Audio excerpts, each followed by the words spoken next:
Mon nom est Sayon, je suis le capitaine et je vous souhaite la bienvenue à bord.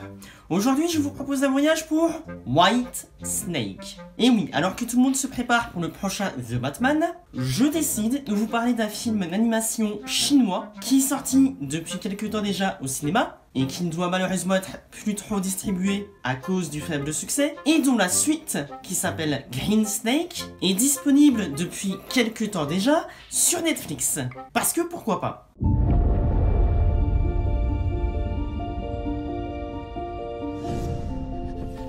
Vous êtes réveillé? Où sommes-nous? Au village des chasseurs de serpents. J'ai décidé de vous parler malgré tout de ce film car, en dépit de son faible succès commercial en France, j'ai eu un véritable coup de cœur pour ce film. Pour vous dire, il est tout simplement dans mon top 3 de ce début d'année. Oh yes. Et je vais essayer de vous expliquer pourquoi. C'est le jeune chouette qui vous a sauvé. Si vous voulez, je vous emmène là où je vous ai découverte. Alors déjà, on va commencer par un rapide résumé pour vous situer l'ambiance de ce film. Nous allons suivre ici une jeune femme qui se retrouve perdue et amnésique et qui est recueillie par un village dont la particularité est que les hommes chassent les serpents pour un seigneur local pas très démocratique. Et il veut se servir des serpents récupérés par les villageois pour tout simplement devenir immortel.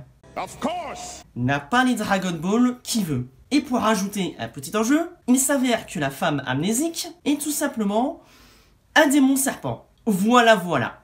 À titre personnel, c'est le premier film d'animation chinois que je vois au cinéma, et pour moi, l'expérience a tout simplement été une réussite. Même s'il y a quelques petits défauts. On trouvera peut-être des indices. Tue le grand Daoshi.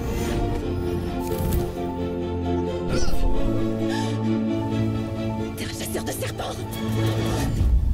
Et on va commencer par là, l'humour, avec un chien. Décidément, deuxième film de l'année. L'autre défaut, le deuxième film est sorti avant en France, sur Netflix.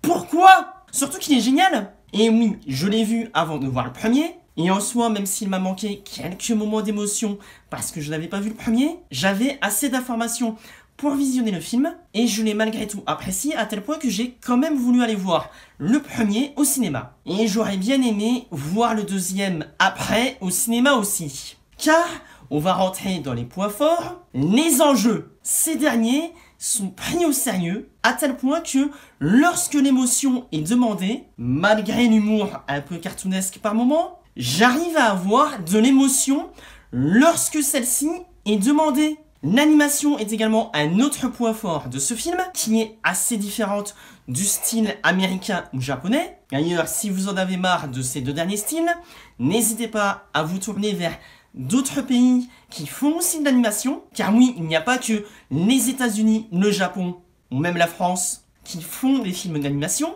les autres pays aussi. C'est pas possible. Mais si, c'est possible avec la carte qui... Comme la Chine, et franchement comme porte d'entrée dans l'animation chinoise, c'est plutôt une belle porte. On a également une bonne gestion du rythme, qui aide encore plus à se retrouver dans l'action, et qui nous prend davantage aux tripes, car on croit aux scènes qui se passent, et aux coups que les personnages se prennent, aussi bien au sens figuré qu'au sens littéral, ce qui fait, encore une fois, que lorsque les personnages sont tristes, on est triste avec eux. Et lorsque les personnages sont joyeux, on est joyeux avec eux. Bon, à part avec le chien de temps en temps, mais si vous me connaissez, vous savez pourquoi. Blanca, ma sœur. J'aimerais savoir si une inconnue a trouvé refuge dans votre village. Ceci étant, si je devais lui donner une note... Voilà. Ça me paraît pas si mal.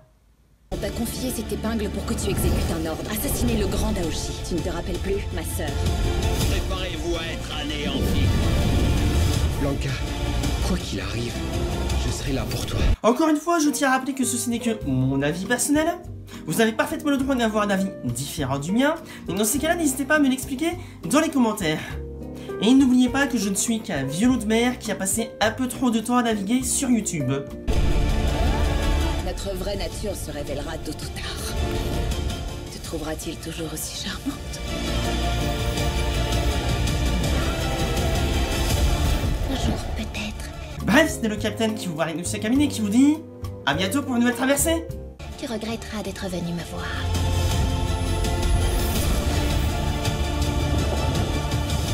n'échappe pas à sa nature. Tu es un humain, je suis un démon.